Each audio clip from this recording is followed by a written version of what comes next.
China's electric vehicle industry has developed a habit of producing collaborations that would have seemed unlikely just a few years ago, and the partnership between Huawei and GAC that has produced the new Qijing brand is a good example of exactly that dynamic. Huawei is a technology company that the rest of the world knows primarily through smartphones and telecommunications infrastructure.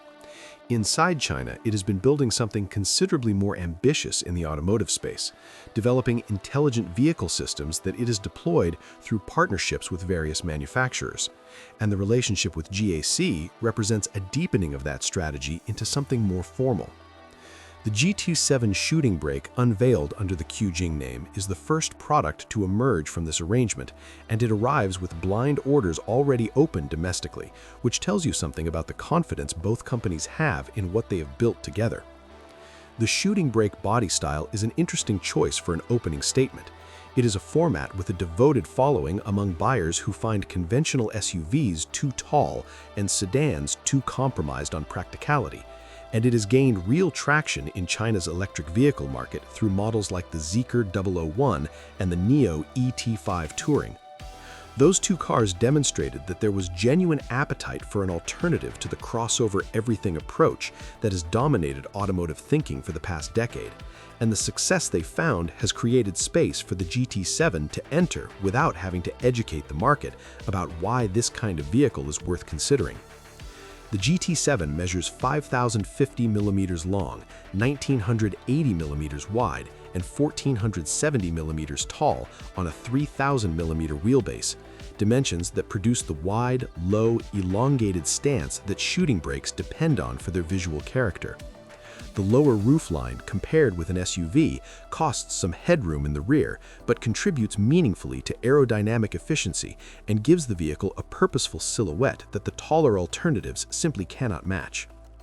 Huawei's X-Pixel intelligent projection headlight system features at the front, which goes beyond conventional illumination into territory that includes adaptive visibility and communication functions that are becoming more relevant as vehicles develop more sophisticated ways of interacting with their environment. The exterior overall carries a premium character that is consistent with where the GT7 is positioning itself in the market, and the minimalist interior, organized around Huawei's Harmony OS digital cockpit, continues that theme into the cabin.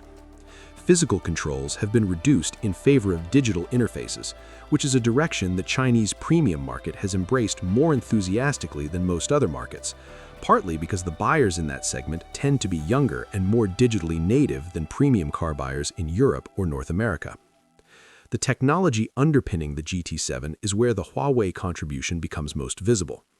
The vehicle is built on Huawei's Quanqun intelligent vehicle platform, which has been integrated with GAC's engineering and manufacturing expertise, rather than simply bolted on top of a conventional vehicle architecture. That distinction reflects a genuine shift in how the most forward-thinking vehicles are being developed in China right now.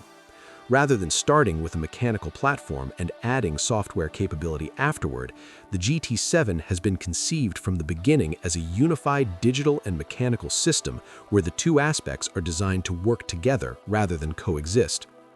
The practical consequence of that approach is a vehicle where the software is not fighting against the hardware assumptions of a design that predates it.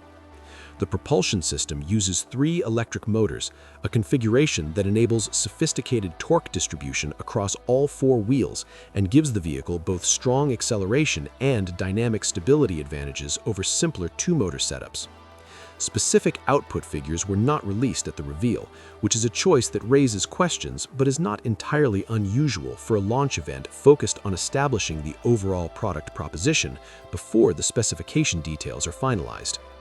The battery is a Kirin unit developed in partnership with CATL, though capacity and chemistry specifics were similarly withheld.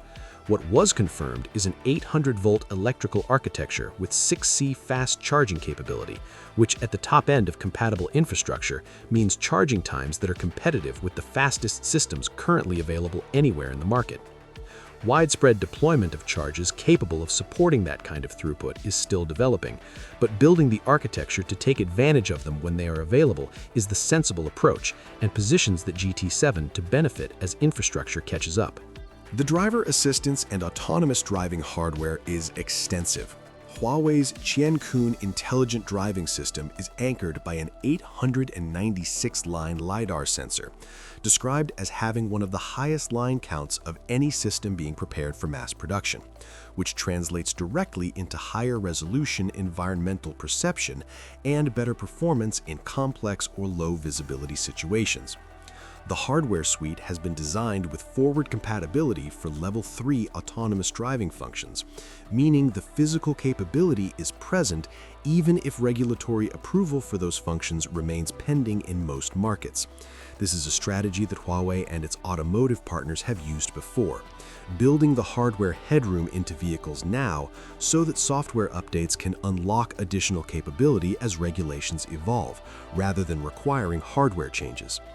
The Qijing Qi2 computing platform handles the data processing and decision-making, working alongside the Harmony OS cockpit environment to create a system where the driving intelligence and the user experience are connected, rather than operating in separate silos. The AI assistant integrated into the cockpit extends that connectivity into natural language interaction, allowing occupants to communicate with vehicle systems conversationally rather than through menus and physical inputs. Whether any individual buyer finds this genuinely useful or merely impressive during the test drive will vary, but the underlying capability reflects a broader ambition to make the GT7 feel like a platform that improves over time rather than a product that is fully defined at the moment of purchase. Pricing has not been announced, which leaves the GT7's exact market positioning open while blind orders accumulate. The technology level, design ambition, and brand positioning through the Qijing name all point toward the upper end of China's electric vehicle market, where the GT7 will sit alongside domestic competitors and be measured against international benchmarks like the Porsche Taycan Cross Turismo. That is a comparison the Qijing brand is presumably comfortable with given the choices made throughout the GT7's design and specification, and it reflects how significantly the aspirations of Chinese electric vehicle manufacturers have shifted in a relatively short period of time. The Qijing brand itself is worth thinking about as much as the GT7 that launches it. This is not simply another vehicle from an existing manufacturer adding an electric model to its lineup.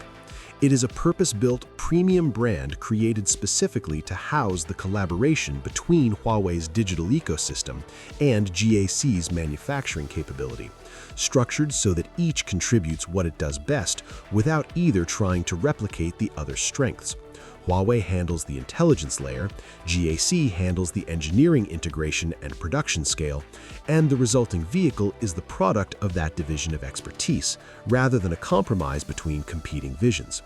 Whether that structure proves as effective in practice as it appears on paper is something the GT7's reception will begin to reveal, but the underlying capability is sound, and the product it has produced is, at minimum, a serious attempt to compete at a level that demands to be taken seriously.